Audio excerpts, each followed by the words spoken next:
Hi, I'm Catherine from Arizona. Please like and subscribe. When I was born, my parents were very young. Dad was an inventor and Mom was an aspiring model. Mom spent most of her time at auditions and fancy parties, while Dad and I stayed home in his lab.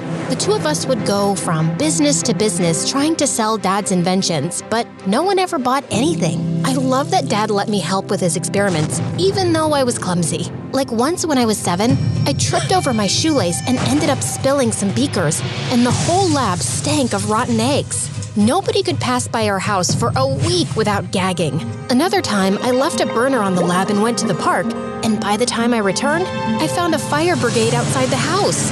Mom was furious when she came home, but Dad always had my back. He was the sweetest, but Mom fought with him over everything, especially the fact that he didn't make enough money. And then one day, Mom just left with her new friend. Dad said she was going on a business trip and would be back soon. Well, Mom never came back, and Dad did his best to keep me happy. Once when I was 9, we were at the supermarket and Dad picked up the last bag of marshmallows when suddenly a lady started yelling at him. "Hey, I was about to take that. Give that to me." "Ma'am, I picked them up first. So what?" "I saw them first. Don't you have any manners? It's ladies first." Dad gave the bag to her, but I was furious. He was just too nice, and I had to protect him. Plus, there were marshmallows on the line. I acted nice and offered the lady some gum. And seconds later, the witch started to scream. It was a spicy gum that made your mouth feel like it's on fire for 10 hours. One of my favorite inventions. Dad and I kept working together, and by the time I was 12, we had developed something spectacular. He sold our invention to a huge corporation, and overnight, we became millionaires. We moved into a huge house, and Dad started his own company. But I couldn't help noticing that sometimes he was really sad. "What's wrong, Dad?" "Nothing, honey. I'm totally fine." Then one day, a magazine named him the city's most eligible bachelor, and suddenly, he was going on dates every weekend. I was jealous. For so long, it had been just the two of us, but Dad seemed happier. Dad had always homeschooled me, but now he was too busy. So I started school for the first time in 9th grade. We had a test in science class soon, and I turned in my exam in 5 minutes and got all the answers right. My teacher, Mr. Johnson, swore I cheated. I didn't cheat. I studied the chapter last night.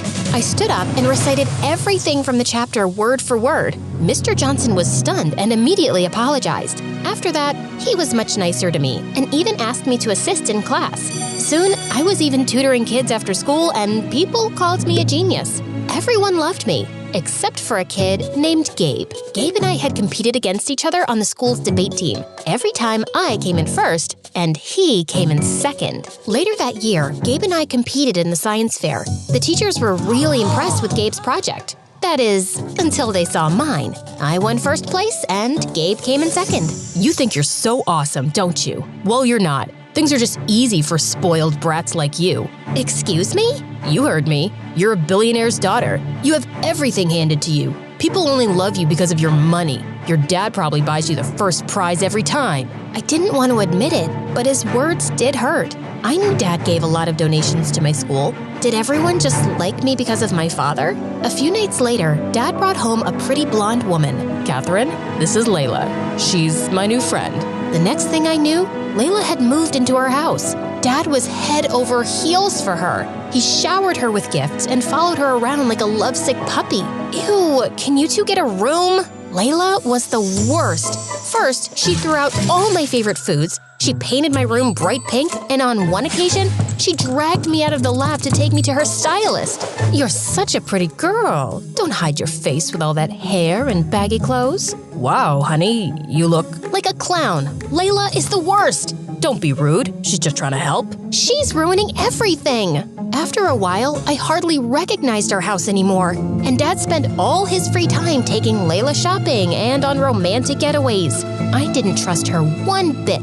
She was probably just after his money. But it didn't matter what I thought, because soon, Dad and Layla were married. A few months later, while Dad was away on a business trip, I woke up at night to get water when I found Layla talking outside with a man in a hoodie. The two argued for a while, then she hugged and kissed him. I saw her coming back in and ran upstairs. What? The next morning, Dad was back and I found him with Layla in the kitchen. Good morning. I made your favorite pancakes. What's the matter, honey? Is something wrong? Yes, it is. I saw Layla with a strange man last night. She kissed him. What? Kat, are you sure you're okay? I was out like a light last night. It was probably just a dream, silly. I felt like an idiot. Layla just lied to Dad's face, and he was too love-struck to believe me. A few weeks later, Dad went on another business trip, and at 2 a.m. in the morning, I heard a strange man whispering with Layla in her bedroom. I was pissed. I grabbed my cell phone. This time, I'd get evidence. I crept towards their room. The door was closed, but I could hear the man's voice through the walls. I pressed record and sent the audio to Dad. The next morning when Dad returned, he and Layla confronted me. Are you spying on Layla? Dad, she's cheating on you. I sent you the evidence. I left the television on, Kat. That's what you heard. I love your dad. I'd never cheat on him. That wasn't the television. It was another man, I swear. She's a liar. I am so disappointed in you, Catherine. She's done nothing but be nice to you, and you've treated her horribly. You need to accept that Layla and I are together, and your lies won't change that. Dad grounded me for a week. After that, I didn't say a word about Layla's late-night excursions. If Dad wanted to be with a cheater, so be it.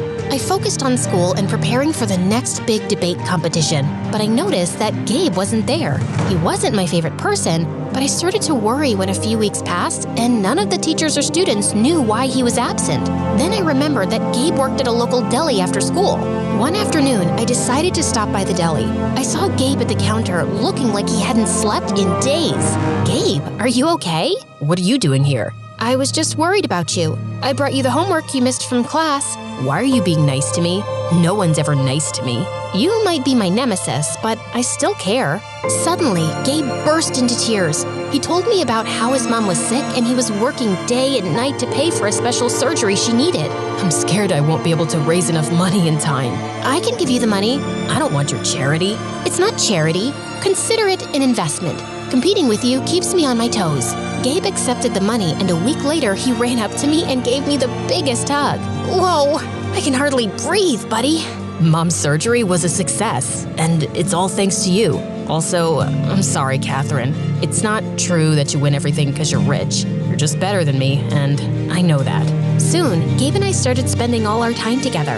We studied together every day, texted late into the night, and sent each other our favorite MSA videos. I was happy being at his place anyway because I wanted to avoid Dad and Layla as much as I could. One day as we were walking home, he was unusually quiet. What's wrong? You look like you swallowed a lemon. I don't know how to say this, but I was wondering, no, I was thinking, just contemplating if maybe you would consider or like to, Just spit it out, man. Do you want to go with me to the winter dance? Oh, I don't know. That might not be such a good idea. It's okay, I get it. You'd rather go with some rich, cool guy, not a poor nerd like me. No, I don't care how much money you have, and we're both nerds, duh.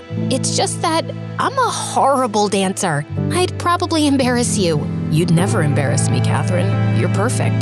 Then Gabe kissed me, and it was so romantic. That weekend, Gabe came to pick me up in his mom's car for the dance. Gabe walked up to Dad to meet him, but Dad ignored him and pulled me to the side. Are you sure you want to go out with this boy? He drives that piece of junk, and it looks like he pulled out his suit from the trash. Dad, what is wrong with you? I like him. He's a sweet guy. And since when do you care about how much money someone has? You were never this way before. Not until you met Layla. Don't drag Layla into this. You're my daughter, and you deserve better than a poor loser. You're being impossible. Let's go, Gabe. Gabe and I had a blast at the winter dance, and we officially started dating. I started inviting Gabe over to my house, and thankfully, Dad didn't create a fuss again. He even tried to be pleasant to Gabe, and I was sure he felt sorry for his behavior. One day, Gabe and I were studying a math test in the kitchen when Gabe excused himself to go to the restroom. He came back a few minutes later, and then Dad stormed into the room. You thief! What? What's going on? Honey, calm down. I saw him roaming through the house near my study, and now my wallet's gone. I know he took it. No, I didn't. I swear. Dad grabbed Gabe's backpack and tossed its contents onto the floor. Then he made Gabe turn out his pockets, which were empty. I know you stole my wallet. Where is it? Stop it! Leave him alone! Gabe ran out of the house terrified. I didn't speak to Dad or Layla for the rest of the night. The next morning, I tried apologizing to Gabe. We need to break up. Your father hates me. No, Gabe, we can make this work. No, we can't. You're a millionaire and I'm poor. Your dad'll never accept me. I love you, Catherine, but I can't do this. I have my pride too. After that, Gabe didn't speak to me again. He blocked my calls, and when I went to his house, his mom said he didn't want to see me. Days passed and I focused on my studies, but I still missed Gabe and felt so angry. Catherine, your father is upset that you've been ignoring him completely. He didn't mean what he said about Gabe. The things aren't always what they seem. He's been under a lot of pressure at work, and I don't care about your excuses, Layla. All I know is that my dad was amazing and we were happy till you came along, and now he's changed and everything's awful. A few weeks later, Dad and Layla had their anniversary, and Dad made dinner reservations for us at a fancy restaurant. I said I didn't want to go, but Dad looked upset, so I reluctantly agreed. I was getting ready and decided to wear my favorite diamond necklace, which was in Dad's safe. I went into Dad's office and opened his safe, and inside there were suitcases full of money, stacks of gold bars, and duffel bags full of diamond jewelry. But then my eyes wandered to the table, to Dad's lost wallet, and next to it were some newspaper clippings that made my blood run cold. They were all from unsolved bank robberies with pictures of the masked robber. I examined the photos, and one of them had a close-up of the robber's neck, and the birthmark on it. It was just like my dad's. Dad? What's wrong, honey? I showed Dad the newspaper clippings. This is you? How could you do this? What? No, I don't understand. This can't be. I didn't. Then Dad fainted and hit his head. Layla called the ambulance and Dad was rushed to the hospital.